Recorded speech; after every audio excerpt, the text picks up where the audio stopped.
এটারই উত্তর দেন। ওই ওই রাজার নামে মিথ্যা কথা লাগাইছে। মোটেও না গণেশদা, কাজটা কিন্তু খুব খারাপ হইতাছে। ওর কিন্তু কোনো দোষ নাই, আমি নিজের কানে সবকিছু শুনছি, শুই নাই ওরে জিগাইছি। তুই কখন শুনছিস? হ্যাঁ শুনছি, আমি নিজেই শুনছি। ও মিথ্যা কথা কইতেছে গণেশদা, ওই মনোজরে বাঁচাই বাঁচাইতেছে। এই মিথ্যা কথা আমি কইতাছি না, মিথ্যা কথা কইতাছস তুই।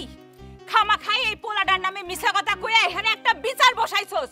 তুই একটা প্রমাণ দেখাইতে পারবি যে ও কিছু কইছে? এই থাম থাম, মনোজের কথা বাদ দে।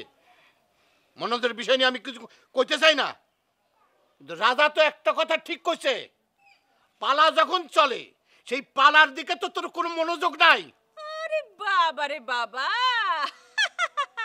তালি দেওয়ানের উচিত, আপনাগো কথায় তালি দেওয়ানেরই উচিত।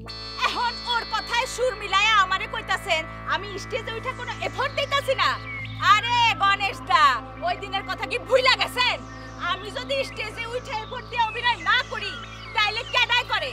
ওই আমার লগে স্টেজে খাড়া খাড়া যা করছে, তারপরেও কিন্তু আমি স্টেজে উঠা কোনো কিছু মনে রাখি নাই, অভিনয় চালায় গেছি। মোটেও না।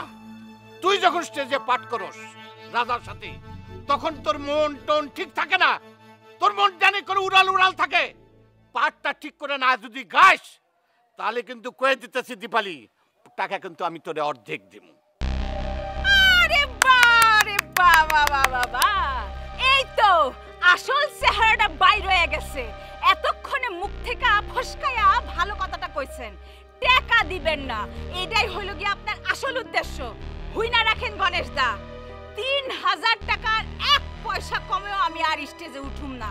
আর স্টেজে আমি উঠুম তো স্টেজে উঠার আগে গুইনা আপনি আগে আমার হাতে টাকা দিবেন, তারপরে আমি স্টেজে উঠুম। কথাটা যেন মনে থাকে। আয়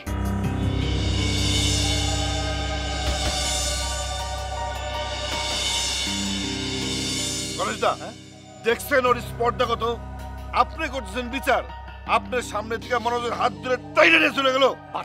বাড়তে দে, ও যতই বাড়বো ওর সাইটা ফালানের ততই সুবিধা হইব আমার, সাইটা ফালানের সুবিধা হইব আমার। আপনি তো একটা ইবলিশ, এর লেগে আপনার ঘরে আল্লাহ কোনো সন্তান দেয় নাই, আর দিবও না কোনোদিন। আপনারা আমার উপর অবিচার করতেছেন, আল্লাহ আপনাকে উপর গজব ফলাইব। ভাইজান, কি হয়েছে তোমার? কথা কইতে শোনা যায়? না না, কিছু না। আমি আর ঘুরটিকে জমি ভাগাভাগি করে দিতে সময় নিতে চাই না। ঘুরটিসে একটা জমি বেচার কথা ছিল, ওইটা তো বেচা হয় নাই। অহনি সব জমি মিলে ভাগাভাগি করে দিবা? হ্যাঁ, টেডিয়াসকে আমারে এমন একখান কথা কইছে যেটা আমার অন্তরে গাইতে আছে। কি কি কইছে টেডি? থাক, ওইটার তো শোনার দরকার নাই। টেডি আবারও তোমার লগে বেয়াদবি করছে? বেয়াদবি করে নাই, তবে কঠিন একটা কথা কইছে। কি কইছে আমারে কও তুমি। ভাইজান, কি হইছে তোমার? কথা কইতেছ না যে? কইছে আমি একটা ইবলিশ, আর সেই কারণে নাকি আল্লাহ আমারে কোনো ছেলে মেয়ে দেয় নাই।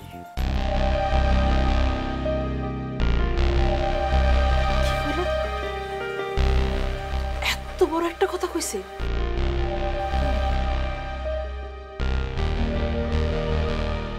ওরে ওরে, আমি আজকে জাটা দিয়ে পিটাবো। না রে বই, আর কাজা ফেসাদ করানোর কোনো দরকার নাই।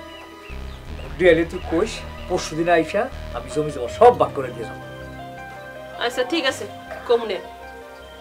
ভাইজান, উগান্ডার কি অবস্থা? আগের মতোই আছে, এখনো ইনভেস্টিগেশন চলতেছে। তো এখন পর্যন্ত ওরা নিশ্চিত হইতে পারে নাই যে উগান্ডাই জরু তালুকদারের খুন করছে। আমার মনে হয় আমি ওরে জামিনে ছাড়াই আনতে পারবো। জামিনে ছাড়া পাইলে উগান্ডারে কইও মাথাটা একটু ঠান্ডা রাখতে। ওর মাথাটা গরম, এর জন্য আজকে এই অবস্থা হয়েছে, ওর সবকিছুর মধ্যে জড়ায় গেছে। হ, তুই ঠিকই কইছস। আচ্ছা আসি রে বোন। এখনই যাইবা?